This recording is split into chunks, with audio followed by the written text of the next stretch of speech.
Saya langsung aja mengajak kita membuka Alkitab kita bersama. Sehubungan dengan hari Pentakosta pada hari ini, kita akan membaca firman Tuhan di dalam Injil Yohanes pasalnya yang ke-14. Injil Yohanes pasalnya yang ke-14. Kita akan sama-sama melihat ayatnya yang ke-16 dan ayatnya yang ke-17. Ya. Mari kita membaca dua ayat ini bersama-sama. Injil Yohanes pasalnya yang ke-14, ayatnya yang ke-16 dan ayatnya yang ke-17. Hitungan ketiga kita baca sama-sama. 1, 2, 3. Aku akan minta kepada Bapa, dan Ia akan memberikan kepadamu seorang penolong yang lain, supaya Ia menyertai kamu selama-lamanya, yaitu Roh kebenaran. Dunia tidak dapat menerima Dia, sebab dunia tidak melihat Dia dan tidak mengenal Dia. Tetapi kamu mengenal Dia, sebab Ia menyertai kamu dan akan diam di dalam. Saudara-saudara, di dalam ayat ini kita dapat menemukan kalimat di mana Yesus berkata kepada murid-murid bahwa ketika Dia naik ke sorga, maka Bapa di sorga akan mengirimkan dan memberikan kepada kita seorang penolong yang lain. Ya, di Injil Yohanes ini kita garis bawahi kata seorang penolong yang lain. Ya, penolong yang lain ini Bapak Ibu Saudara-saudara, kalau dalam bahasa asli Alkitab, dalam bahasa Greka, dalam bahasa Yunani, ditulis dengan kata parakletos. Ya, penolong ini ditulis dengan kata parakletos. Parakletos itu sendiri artinya bukan hanya penolong. Parakletos itu sendiri artinya bisa berarti penghibur, bisa juga berarti pembela. Jadi Roh Kudus yang diberikan kepada kita sebagai penolong, Dia bisa bertindak sebagai penolong, Dia juga bisa bertindak sebagai penghibur. Roh Kudus juga Dia bertindak sebagai pembela. Nah, saudara-saudara yang saya kasihi dalam Tuhan, saya coba mengambil kalimat yang terakhir dari ayat 16 dan 17 ini, lebih tepatnya ayat 17. Saya melihat satu tugas Roh Kudus, satu fungsi Roh Kudus yang diberikan Tuhan kepada kita. Ya, saya baca kalimat yang terakhir pada ayatnya yang ke-17. Ia berkata begini, sebab Ia menyertai kamu dan akan diam di dalam kamu. Perhatikan baik-baik. Sebab Roh Kudus akan menyertai kamu dan akan diam di dalam kamu.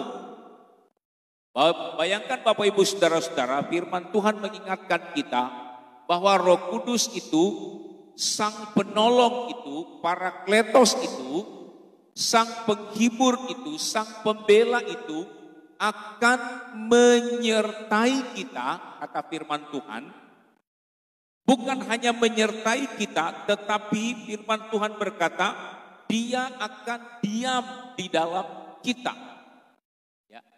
Jadi Roh Kudus yang menjadi penolong, yang menjadi penghibur, yang menjadi pembela itu akan menyertai kita. Dan bukan hanya menyertai kita, tetapi Roh Kudus itu akan tinggal dan diam di dalam kita. Ini sesuatu yang istimewa, Bapak Ibu Saudara-saudara. Ketika Sang Penolong, Sang Pembela, Sang Penghibur itu menyertai kita, dan tinggal di dalam kita, itu artinya saudara-saudara, Roh Kudus ini benar-benar menjadi satu sosok yang sangat-sangat kita andalkan. Sekali lagi saya tekankan kalimat ini. Jika Roh Kudus yang menjadi penolong itu, Roh Kudus yang menjadi pembela itu, Roh Kudus yang menjadi penghibur itu selalu menyertai kita, bahkan tinggal dan diam di dalam kita, itu artinya saudara-saudara bahwa Roh Kudus ini benar-benar dapat menjadi andalan dalam hidup kita. Saudara-saudara, jadi pagi ini kita sedang memperingati hari Pentakosta, di mana Roh Kudus itu dicurahkan. Pagi ini kita diingatkan oleh firman Allah, Roh Kudus itu akan menyertai kita. Roh Kudus itu akan tinggal dan diam di dalam hidup kita. Itu berarti Roh Kudus ini benar-benar menjadi andalan di dalam hidup kita. Pertanyaannya begini saudara-saudara, ya. Kenapa Roh Kudus ini dapat kita andalkan? Kenapa Roh Kudus ini dapat kita andalkan? Kenapa kita harus mengandalkan Roh Kudus? Kita ini saudara-saudara dibagi dalam 3 zaman. Perjanjian Lama, ketika umat Perjanjian Lama, Allah bekerja dengan luar biasa. Lalu kemudian selesai zaman Perjanjian Lama, lalu kemudian ada zaman Perjanjian Baru, di mana Yesus ada di dalam dunia. Lalu setelah zaman Yesus Kristus, ketika Yesus naik ke sorga, firman Allah berkata kemudian Tuhan mengirimkan penolong, mengirimkan Roh Kudus yang dicurahkan yang kita peringati hari ini. Roh Kudus inilah yang firman Tuhan katakan menyertai kita dan diam di dalam kita. Sekali lagi saya katakan tadi, kenapa kita harus mengandalkan Roh Kudus itu? Apa jaminannya kita mengandalkan Roh Kudus walaupun dia menyertai kita, walaupun dia diam di dalam kita? Tentu saudara-saudara ada jaminannya. Apa jaminannya Roh Kudus itu dapat kita andalkan di dalam hidup kita? Saya mencatat saudara-saudara, mengapa Roh Kudus itu menjadi andalan dalam hidup kita? Karena Roh Kudus itu adalah Roh Allah. Perhatikan baik-baik. Roh Kudus itu adalah Roh Allah. Jadi kalau Roh Kudus itu adalah Roh Allah, maka Roh Kudus itu juga memiliki karakteristik sama seperti Allah. Ini menjadi catatan bagi kita. Ya. Kenapa Roh Kudus itu dapat kita andalkan? Karena Roh Kudus itu adalah Roh Allah, maka otomatis Roh Kudus ini memiliki karakter yang sama seperti Allah. Karena Roh Kudus adalah Roh Allah. Jadi pertanyaan tadi jawabannya sederhana. Kenapa kita harus mengandalkan Roh Kudus? Karena Roh Kudus ini karakternya sama seperti Allah. Atau Roh Kudus ini adalah Roh Allah, sehingga Roh Kudus ini memiliki karakternya Allah.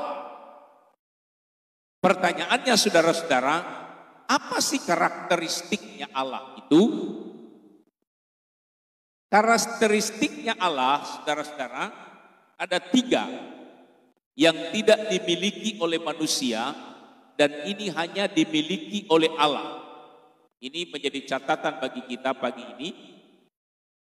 Ada 3 hal yang menjadi karakteristik Allah yang hanya dimiliki oleh Allah dan tidak dimiliki oleh manusia. Allah adalah Allah yang maha tahu, dia omniscient. Yang kedua, Allah adalah Allah yang maha kuasa, dia omnipotensi. Yang ketiga, Allah adalah Allah yang maha hadir. Dia omnipresent. Dimanapun Allah bisa hadir. Nah, ketika karakternya Allah ini, karakteristiknya Allah ini dimiliki oleh Roh Kudus. Ini bagi kita pagi hari ini catatannya, saudara. Jadi karakternya Allah yang Maha Tahu, Allah yang Maha Hadir, Allah yang Maha Kuasa, ini juga dimiliki oleh Roh Kudus.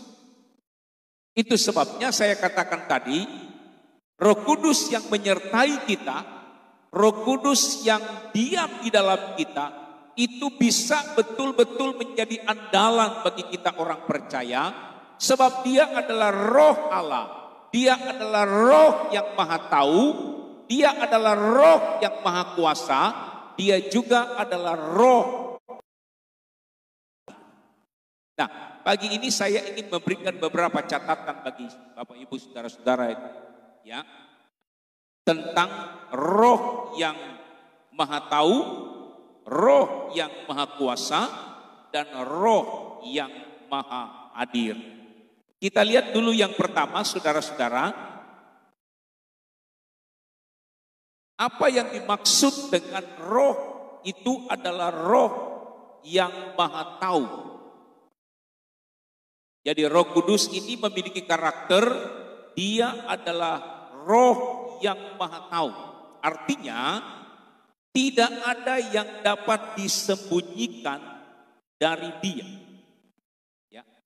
Roh Kudus adalah Roh yang Maha Tahu dan tidak ada yang dapat disembunyikan dari dia. Coba kita membaca Kisah Para Rasul pasal 5 ayat 3. Kita melihat salah satu contoh cerita di dalam Kisah Para Rasul pasal 5 ayatnya yang ketiga, yang membuktikan bahwa Roh Kudus ini adalah Roh yang Maha Tahu. Dia adalah Roh yang tidak dapat kita sembunyikan apa-apa darinya. Tidak ada yang dapat disembunyikan daripadanya. Kisah Para Rasul 5 ayat 3. Saya baca demikian bunyi firman Tuhan. Tetapi Petrus berkata, Ananias, mengapa hatimu dikuasai iblis sehingga engkau mendustai Roh Kudus dan menahan sebagian dari hasil penjualan tanah itu? Saudara-saudara, kita tahu cerita ini adalah cerita tentang suami istri. Di zaman para rasul, mereka semua berbagi. Ya, jadi Ananias dan Safira ini, saudara-saudara, mereka berniat untuk menjual tanahnya, lalu hasil dari penjualan tanah itu akan diberikan kepada umat-umat Tuhan pada waktu itu. Mereka sama-sama saling tolong-menolong. Jadi rencana sudah ada kepada Ananias dan Safira untuk memberikan hasil dari penjualan tanah itu. Tetapi apa yang terjadi ketika tanah itu sudah dijual, saudara-saudara, uangnya sudah diterima oleh Ananias dan Safira, kedua suami istri ini rupanya tidak mau memberikan semua hasil dari penjualan tanah itu. Lalu mereka menyimpan sebagian. Tetapi mereka tidak mengatakannya kepada Petrus pada waktu itu. Mereka menyimpan sebagian, lalu mereka bawa ke hadapan Petrus dan berkata begini, Pak Petrus, ini hasil semua penjualan tanah. Petrus secara manusia mungkin bisa ditipu, saudara-saudara. Petrus secara manusia, dia mungkin tidak tahu. Tetapi Ananias dan Safira lupa bahwa ada Roh Kudus. Roh Kudus ini adalah Roh yang Maha Tahu. Tidak ada yang dapat disembunyikan daripadanya, termasuk hasil penjualan tanah itu. Itu sebabnya Petrus berkata begini, Roh Kudus menyampaikan sesuatu kepada Petrus bahwa ini adalah kebohongan yang dilakukan oleh Ananias dan dibantu oleh Safira. Sehingga Petrus berkata, Ananias, mengapa hatimu dikuasai iblis sehingga engkau mendustai Roh Kudus dan menahan sebagian dari hasil penjualan tanah itu? Jadi pokok permasalahannya, saudara-saudara, bukan karena Ananias menahan hasil tanahnya. Ananias dan Safira mengira bahwa Roh Kudus tidak tahu apa yang mereka perbuat. Mereka lupa, saudara-saudara, bahwa Roh Kudus ini adalah Allah yang Maha Tahu. Dia tahu persis dan tidak ada yang dapat disembunyikan daripada Dia. Jadi mengapa Roh Kudus ini dapat kita andalkan, saudara-saudara? Karena Roh Kudus ini Maha Tahu. Dia tahu isi hati saya, Dia tahu isi hati saudara, Dia tahu apa yang saudara sembunyikan, Dia tahu apa yang saya sembunyikan. Tidak ada yang tertutup di hadapan Roh Kudus, sebab Roh Kudus itu adalah Allah yang Maha Tahu. Bisa bilang amin Bapak Ibu saudara-saudara? Yang kedua, kenapa disebut Allah yang Maha Tahu? Ya, yang pertama, tidak ada yang dapat disembunyikan bagi Dia. Yang kedua, karena Dia adalah Allah yang Maha Tahu, maka Roh Kudus mampu menyingkapkan yang tersembunyi bagi kita. Nah, ya, kalau yang pertama Roh Kudus itu tidak ada yang dapat disembunyikan dari Dia. Yang kedua, di dalam kemahatauannya, Roh Kudus mampu menyingkapkan hal-hal yang tersembunyi bagi kita.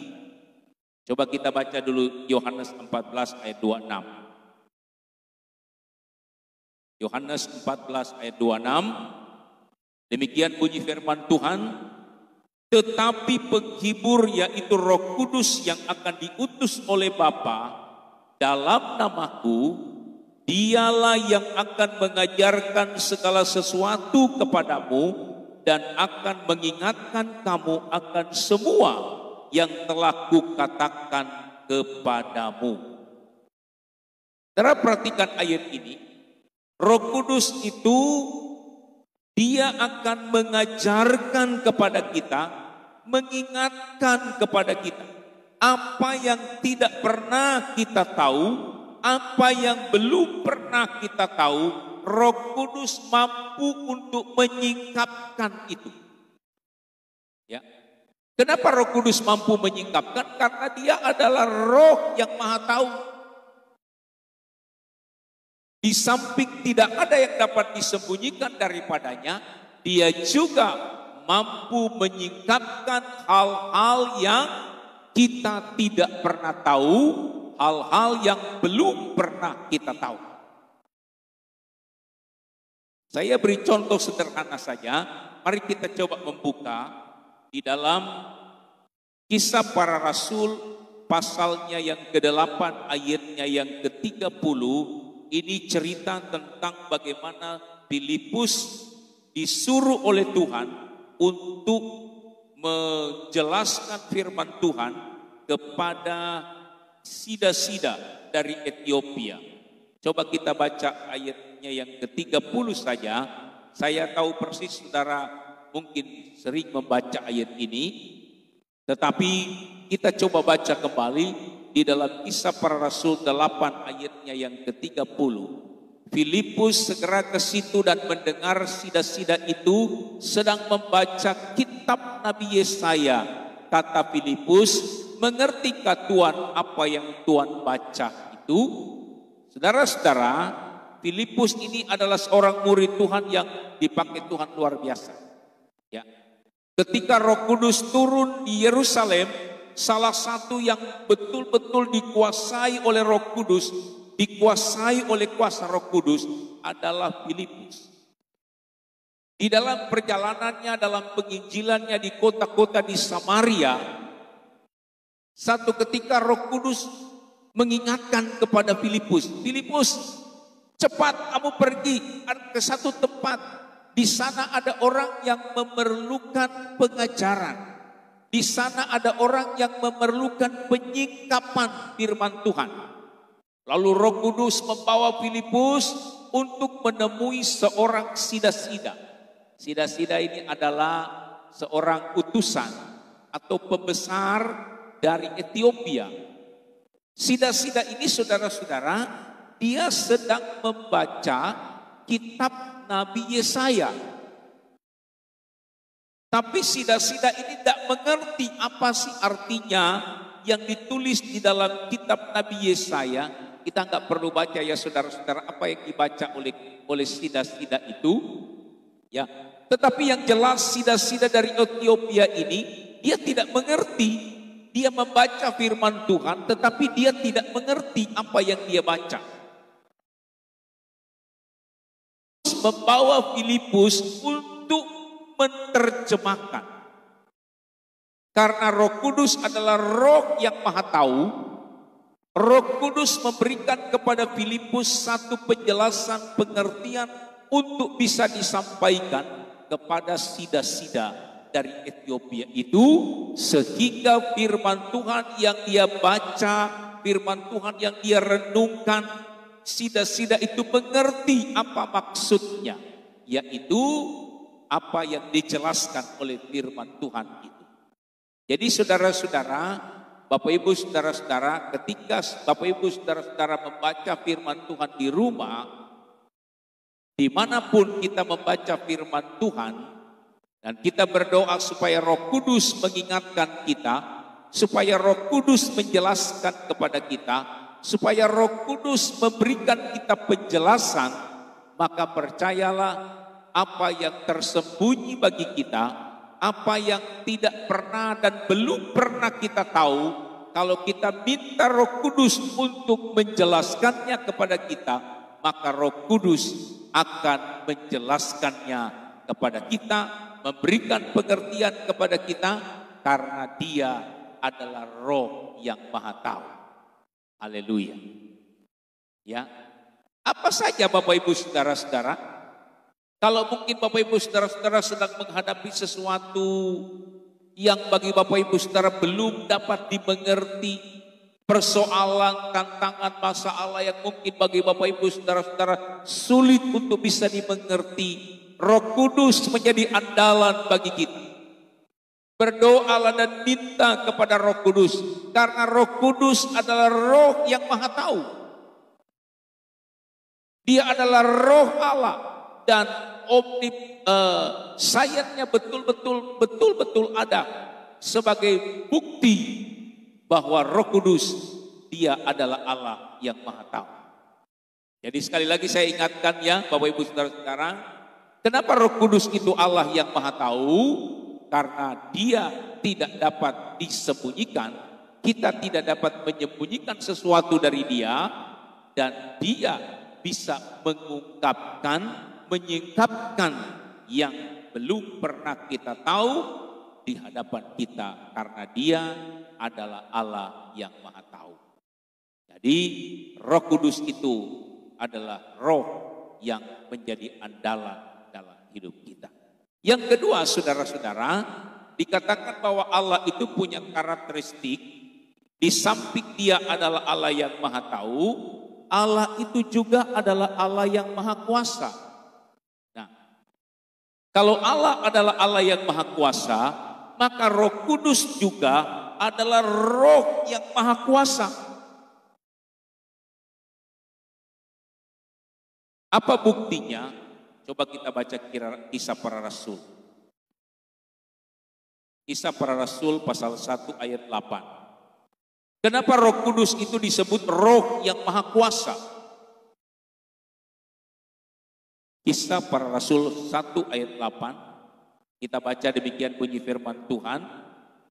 Tetapi kamu akan menerima kuasa kalau Roh Kudus turun ke atas kamu.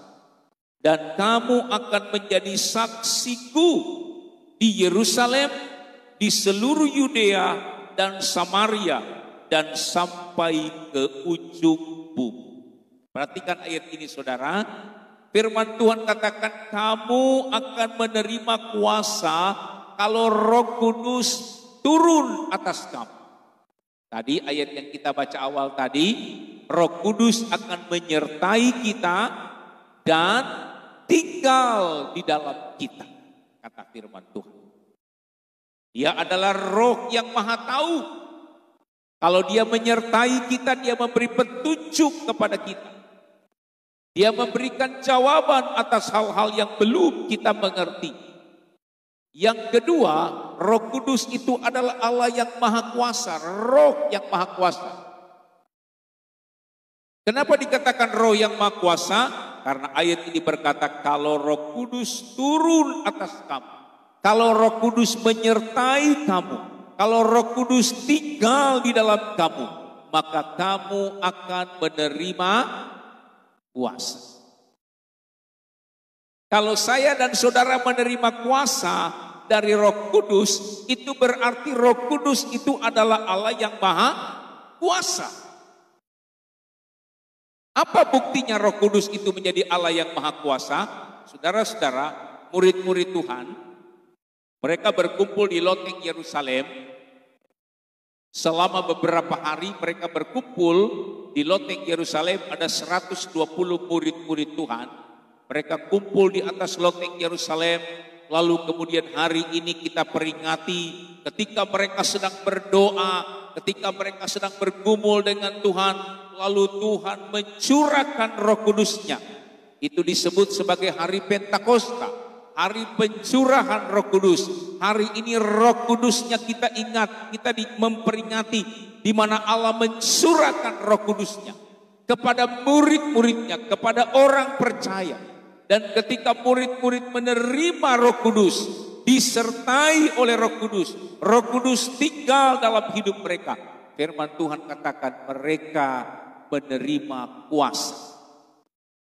Tetapi saudara-saudara, ketika mereka menerima kuasa, harusnya mereka mengikuti apa kata firman Tuhan. Kalau Roh Kudus turun atas kamu, kamu akan menerima kuasa, lalu kamu akan jadi saksi. Pergilah ke Samaria, pergilah ke Yudea, pergilah ke tempat-tempat sampai ke ujung-ujung bumi. Jadilah saksi kalau kamu telah disertai dan Roh Kudus tinggal dan diam di dalam dirimu. Jadi saudara-saudara, kita punya tugas. Kalau Roh Kudus menyertai kita, kalau Roh Kudus tinggal di dalam kita, firman Tuhan katakan kita harus menjadi saksi. Tapi apa yang terjadi saudara-saudara? Ketika murid-murid sudah dipenuhi oleh Roh Kudus, mereka sudah menerima pencurahan Roh Kudus, firman Tuhan katakan mereka tidak pergi kemana-mana. Mereka tetap kumpul di Yerusalem. Roh Kudus sudah dicurahkan, mereka tetap kumpul di Yerusalem. Padahal firman Tuhan katakan kalau Roh Kudus dicurahkan, ayo mencar, pergi ke Yudea, pergi ke Samaria, pergi ke ujung bumi. Tapi murid-murid Tuhan, mereka tetap kumpul di Yerusalem. Dan apa yang Tuhan perbuat saudara-saudara? Tuhan berikan kepada mereka penganiayaan. Coba kita baca.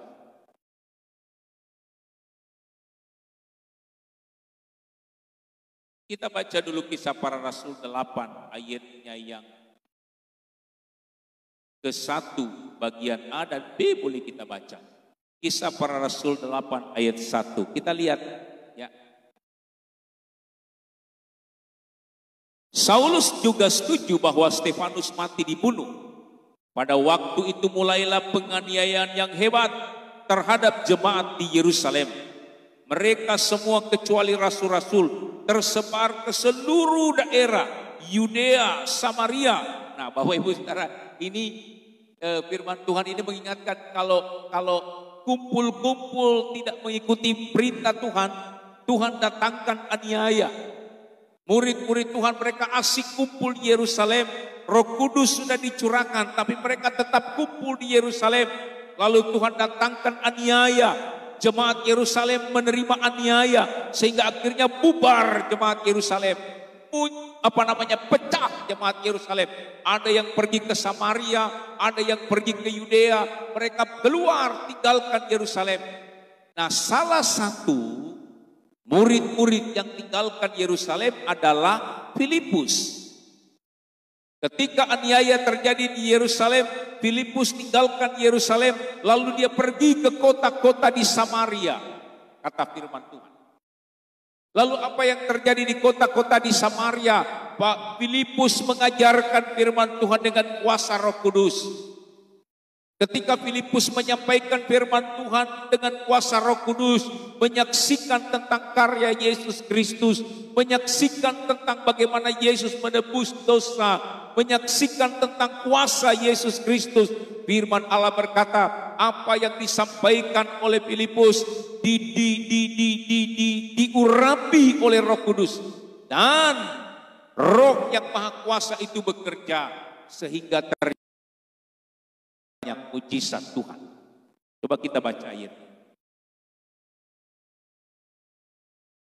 Kisah Para Rasul pasal 8 ayat 6 dan ayatnya yang ke-7.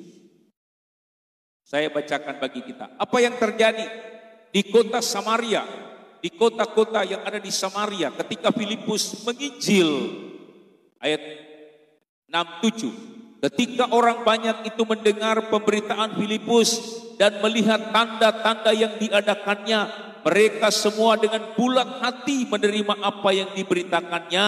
Sebab, perhatikan, dari banyak orang yang kerasukan roh jahat, keluarlah roh-roh itu sambil berseru dengan suara keras. Dan banyak juga orang lumpuh dan orang timpang yang disembuhkan. Bisa bilang amin, saudara-saudara. Jadi kalau Roh Kudus bekerja, dia bukan hanya roh yang maha tahu, tetapi Roh Kudus adalah roh yang maha kuasa. Roh yang ada dalam diri Filipus. Ketika Filipus sedang menyampaikan firman Allah, roh itu mengusir setan. Roh itu membuat orang lumpuh berjalan, orang timpang berjalan. Mujizat Allah terjadi, tanda-tanda heran terjadi. Kenapa bisa terjadi? Karena Roh Kudus adalah roh yang maha kuasa.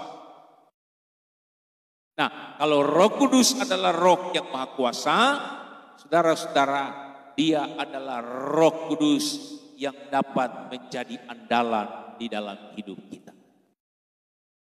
Jadi Roh Kudus adalah roh yang maha tahu. Roh Kudus adalah roh yang maha kuasa. Dan yang ketiga, Roh Kudus adalah roh yang maha hadir. Ya, dia omnipresent. Dia hadir di mana-mana. Tidak dapat dibatasi oleh ruang dan waktu. Inilah hebatnya Roh Kudus.